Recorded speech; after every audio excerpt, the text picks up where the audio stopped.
The NHS is broken. There is a mental health crisis going on in the UK, and the mental health assessment that I received recently was absolutely disgusting. And it's important that I speak on these messages, because how many other patients are being treated like this? How many other people are being told that their mental health isn't worth a certain amount of treatment? Who are they to say that? But first of all, I want to mention next week is World Mental Health Day on the 10th of October. It's a day where everyone comes together, all communities, to say that mental health is a part of your life, your mental well-being matters, your feelings are valid, and that everyone should normalise the conversation around mental health.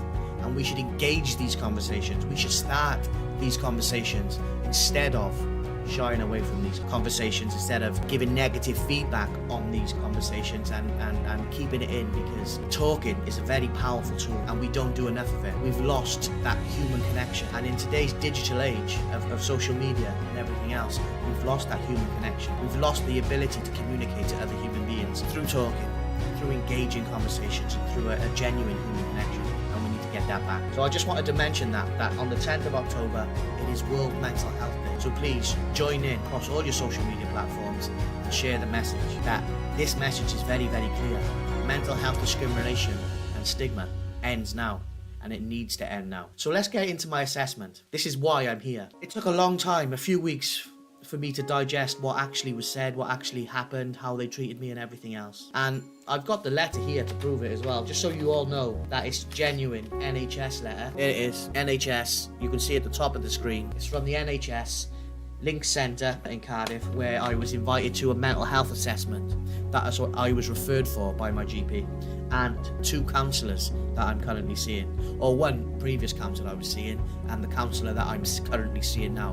Both of them recommended me to the primary mental health service along with my GP's referral for a certain type of treatment for my complex PTSD. Now, I was very nervous and I was very apprehensive going into the assessment anyway, because I didn't know who it was going to be conducted by. I didn't know how it was going to go.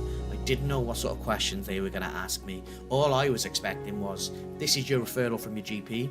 This is the recommendations from the counsellors that you've seen. This is the next steps for this treatment. That's what I was expecting to happen. So before I get into my thoughts on it, I'm going to read you what they wrote back to my GP. Now, they didn't even have the common courtesy to tell me face-to-face the feedback on the assessment. They just told me we'd be in touch. They were never in touch. They did not get in touch with me.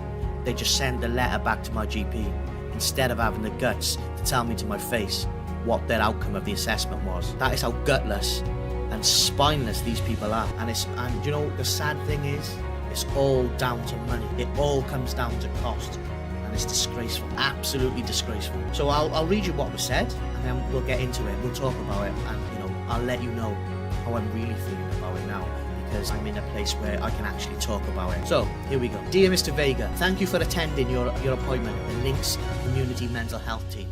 We really appreciate your honesty and openness throughout the appointment, and understand how hard it can be to talk about such difficult personal experiences in front of strangers. Bearing in mind it was in front of 2 men who also wanted students in there to listen to me. So they expected me to pour my heart out to 2 strangers and students so they can all learn on the job. I ain't no fucking circus freak. I ain't no circus show. I refuse the students being in there.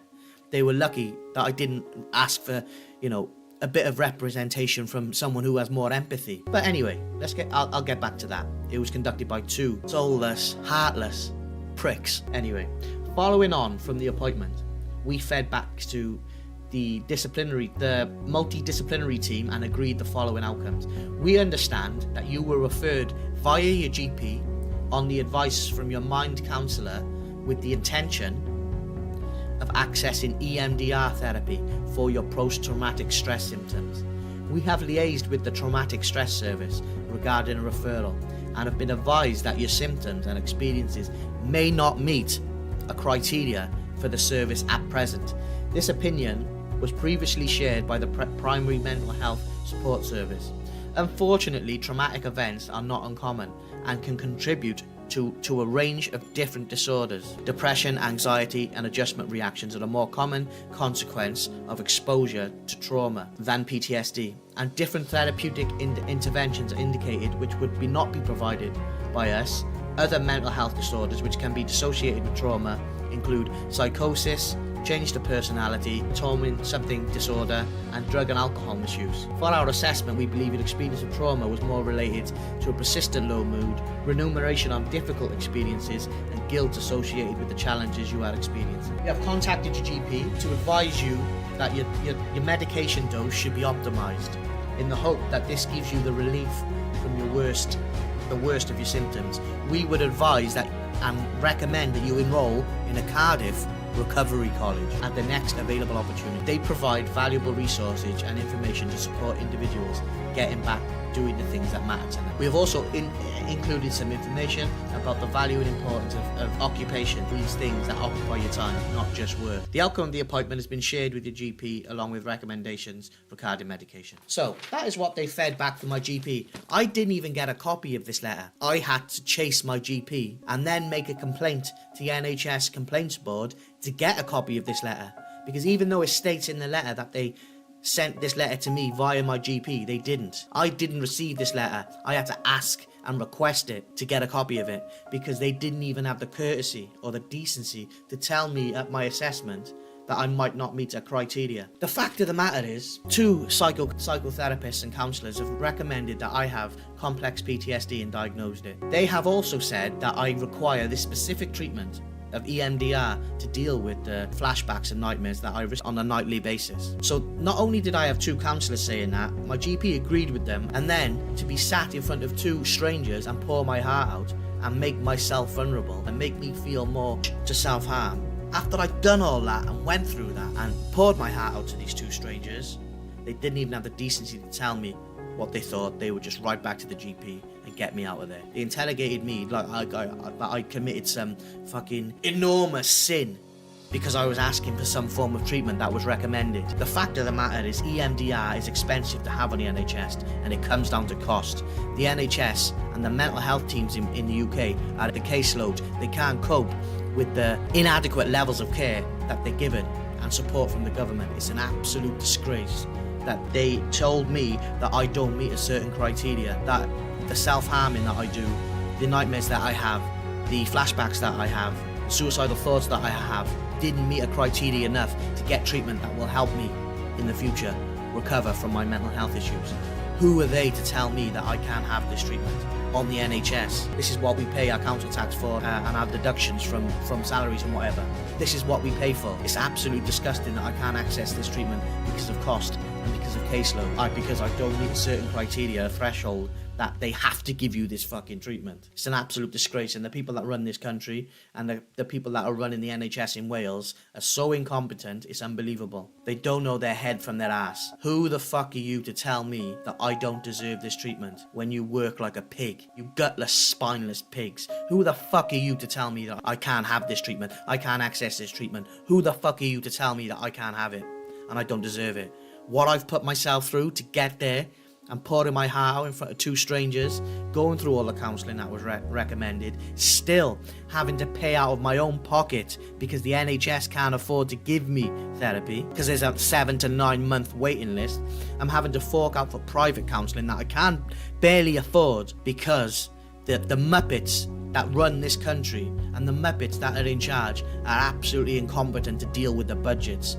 The fact of the matter is, it all boils down to cost, and they made me feel this big. I degraded myself, I made myself vulnerable, I put myself out there, and they shut me down in a soulless, callous way because I didn't meet the threshold for them to spend the money to give me the EMDR treatment. It was the worst, most embarrassing, vulnerable, deplorable thing I've ever had to do, and I had to humble myself in front of 2 strangers and beg for help, and I didn't get it. That is how shocking the level of care is given to mental health patients referred to the mental health teams in Wales, and the NHS and the UK has a mental health crisis on its hands. I'm self-harming more than I ever did. I'm having to pay for my own counselling, which I can barely afford. I'm just existing at the moment because I can't get that will help me deal with these traumas moving forward. There's only so much counselling can do. 2 counsellors and a GP referred me for this treatment, and the NHS refused it to me because I didn't meet a certain criteria. Who the fuck are you to tell me that I don't meet this criteria and that I don't need it? I needed that treatment. And you turned your backs on me, you gutless, spineless cowards. You play with people's minds, you play with people's emotions, you play with people's lives because you're in the power to give them, say yes or no to a treatment that they think they need. Who the fuck are you to tell them that they can't access this treatment? You're nobody. No one should have that power. I've done everything other than have this treatment to try and help myself and turn my life around. And not only did you turn your backs on me, you didn't even have the guts to tell me you had a right to my GP and I had to chase up my own confirmation letter.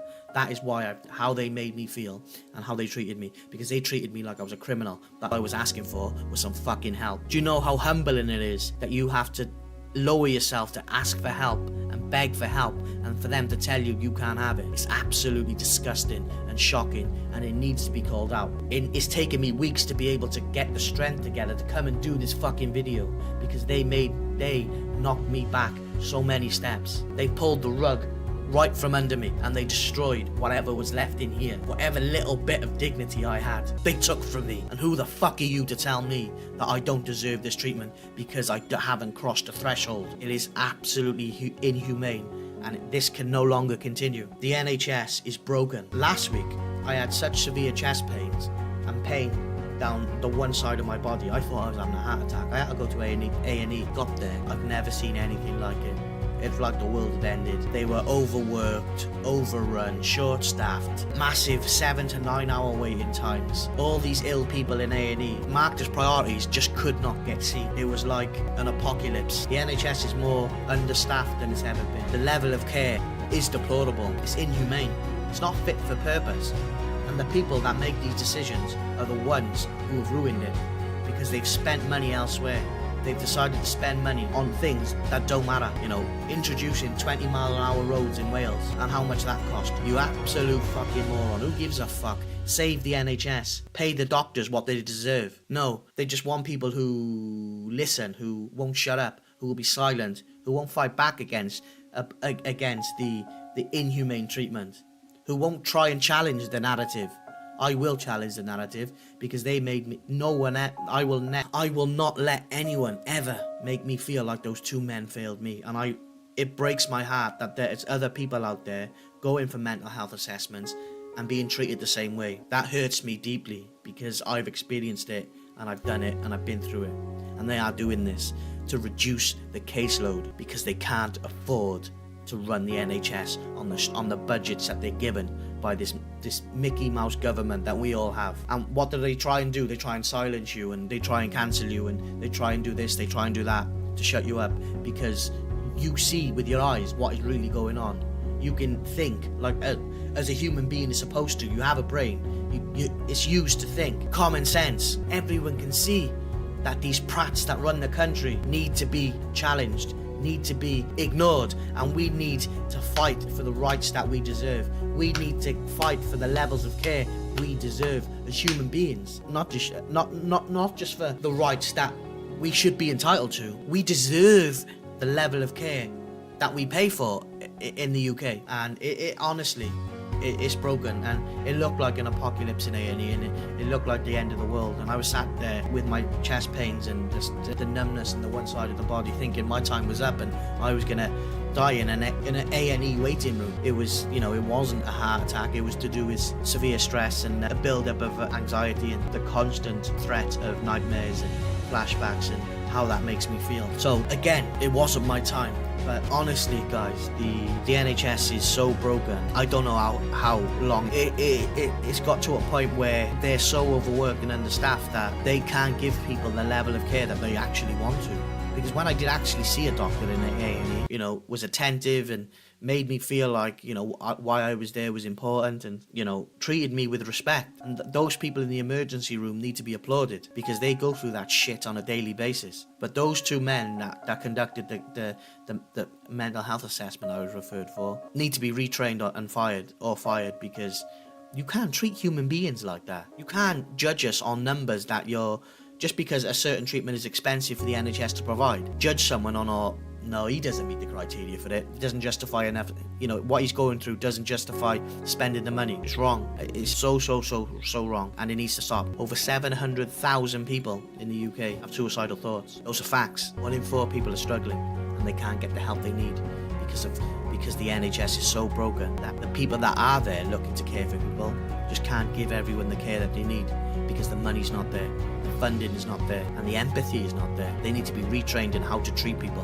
And I've been championing this for a long time. These mental health teams just hire educated people who read about a certain condition in a book. They need, as part of their teams, real people with real stories, real mental health, lived experience, in order to provide a level of human care that they obviously can't provide because their hearts are so cold, they're overworked, they're overrun, underfunded. If they added that human element and established a connection, at least there's something. They want to be heard and they want to feel valued. The NHS is broken and I won't let this go without a fight. I will not be treated this way by these two people.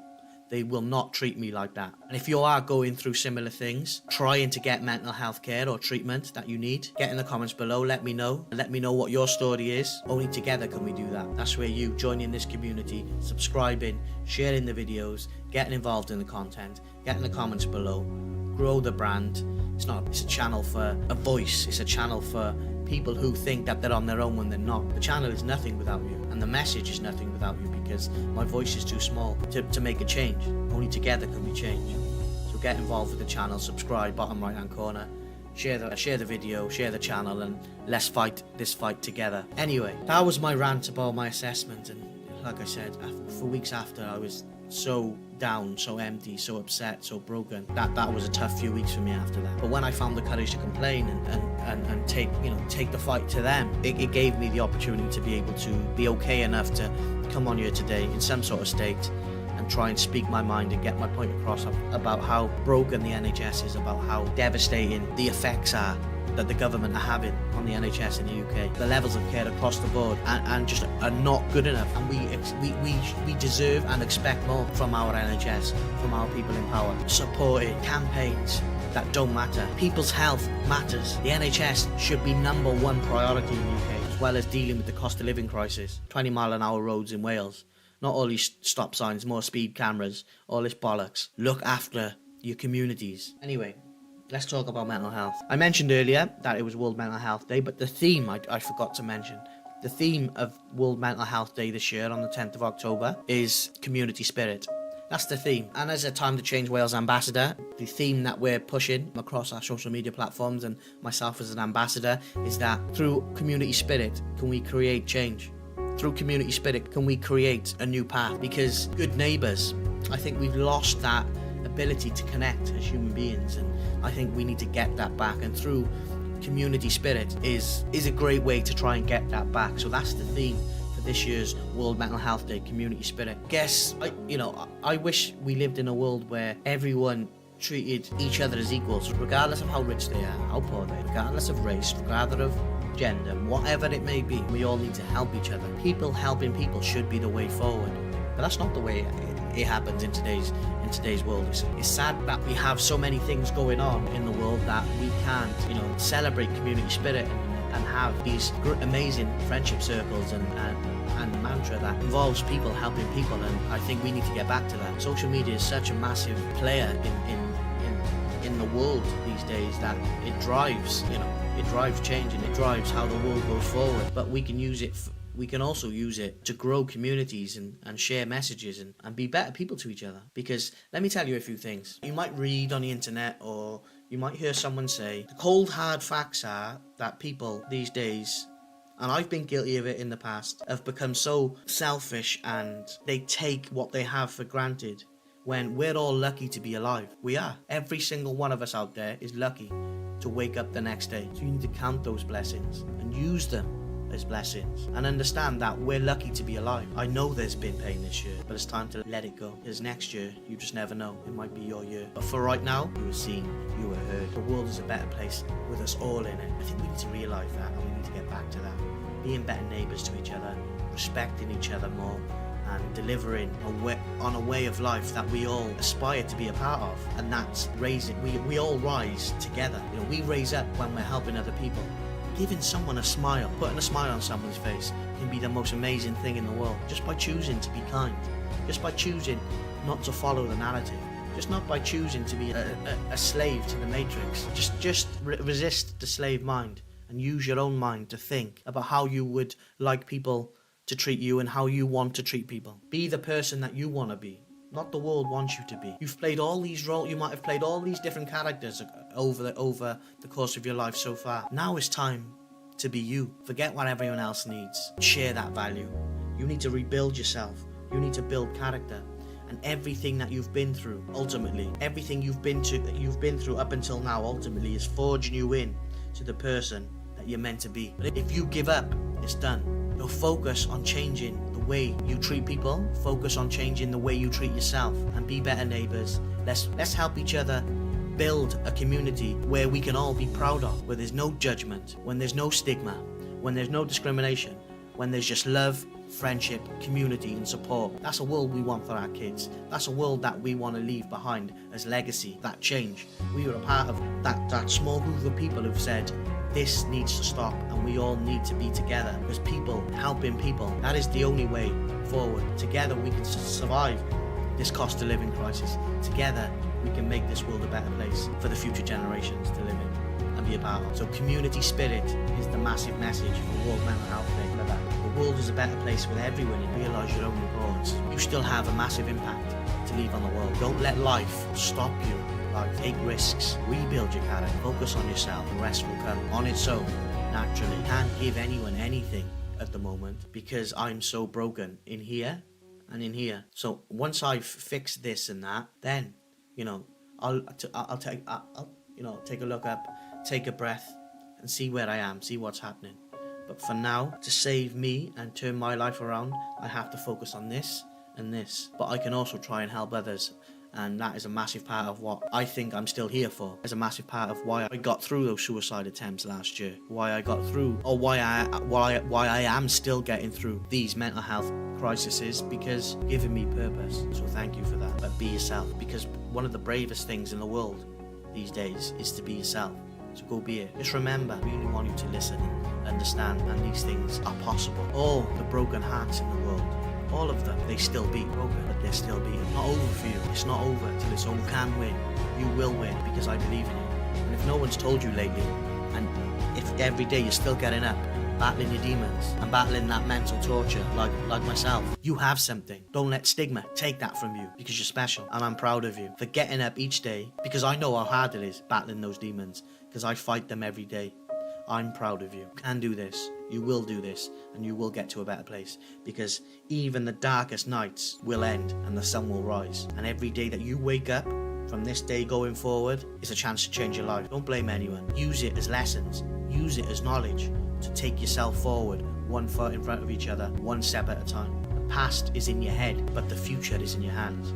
So what are you going to do with it? It's on you. It always has been. You can be the outcome. You can win this war. You help me win my war with my demons and my emptiness and my numbness by building a community that says are strong. I'm only here because I have one of the most amazing people I've ever met helping and supporting me on a daily basis. Someone who's never wavered when I've made mistakes. Someone who's never given up on me when my mind makes stupid mistakes. Someone who's been there for me since the very first breakdown that I had. Through all the cutting, through all the suicidal thoughts, through all the doctor's appointments, through all the counselling appointments, not once has this person wavered, and I'll never be able to repay that debt to that person. I don't need to name this person because they know who they are. People helping people is the way forward. And once I'm fixed here and in here to be able to do things, you need to accept help. Acceptance is one of the hardest things to get over, and that self-stigma. If you can identify that you self-stigmatize and that you accept that you need help, you're already on the road to recovery. I'm not asking you to take the full staircase to recovery. Just take the first step. We'll see about the next step tomorrow. You can do this, and I believe in you. Let me tell you another thing that you might or might not know. Oh, this is what I would like you to do. Obviously, you don't have to listen to me, chatting shit, but, this is what I would like, to think everyone could do. Smile, even though your heart is breaking. Because as long as there's clouds in the sky, you will always get by. Don't hide that pain behind your smile anymore. Go through the pain. Every day that you wake up, you dress up, and you're fucking short. Single. time. Kills me, and it breaks my heart. There are people out there whose minds make them feel worth. I know that feeling because my mind makes me feel. My mind is so dark that, you know, they could use my thoughts in horror movies. They're that graphic. And I had a dream, you know, only yesterday that I jumped off a local bridge into a moving on train. It felt so real because not only do I have nightmares, I have flashbacks of traumatic things that has happened in my life. So it can be very challenging, but it does kill me and it does break my heart to know that there are people's minds who have minds like mine, who are that dark, that it makes them feel so worthless. It breaks my heart to know someone's going through that. I'm here for you. My channel is here for you. Message me. You can message me in the comments and I'll get back to every single one of you if I have to, because I believe this channel was created for a reason. The reason is you guys, the viewers, because it's nothing without you. You are the reason I continue to make content. You give me strength. Don't forget, look how far you've come and reward yourself for that. So be proud of yourself. I will not let anyone ever again take my power from me. My mental health and my mind has been trying to take my life for 18 months and it hasn't succeeded. Strength. You've shown me that there are people out there that are willing to help other people, no matter what it costs, and that means everything. Thank you very much. This channel, and I'm here because of you. Everything that you've ever felt like you've deserved is on the other side of your comfort zone. So take yourself out of your comfort zone. I'm out of my comfort zone doing YouTube videos, but I do it for you. Take yourself beyond your limits. Don't deal with certain things that have happened in your life and traumas, and get the help that you need. Those incidents or traumas become your limits. Take yourself out of your comfort zone, because everything you've ever wanted is on the other side of your comfort zone, and go and get what you need. And believe in yourself. You're 50% there, on the way there to succeeding. You're almost there. That's half the battle. It's believing in yourself. I can do it, and with the love and support from the people around me and this channel, you'll watch me go through that journey on here. If you're doing that journey on your own behind closed doors, know that I'm here. Know that this channel is here, and you are not on your own. The world is full of amazing people. And let me tell you what, one final thing. In our own unique ways, we're all born champions. Some of us just haven't found our belts yet. We're born a champion. Go and earn your belt, and I'll see you at the top. Thank you for watching today, guys. Like, comment, and subscribe. As always, it's always a pleasure being able to communicate what's going on in my head to you guys. So get involved with the channel. Get in the comments below. Let me know what you think. Let me know if you had any similar experiences. If any of you want to come on the channel for a chat about mental health and join the podcast, you're very welcome. My email address is on the channel information, on the channel homepage, because don't be ashamed of your story, because one day if you tell it, it will inspire someone. So your story is yours, and your story is powerful. Every story matters. Everyone has a tale to tell. You can use my channel to tell your story. I'll champion your story for you. Thank you for watching. Look after yourself, look after your family, and I'll speak to you all soon. Take care.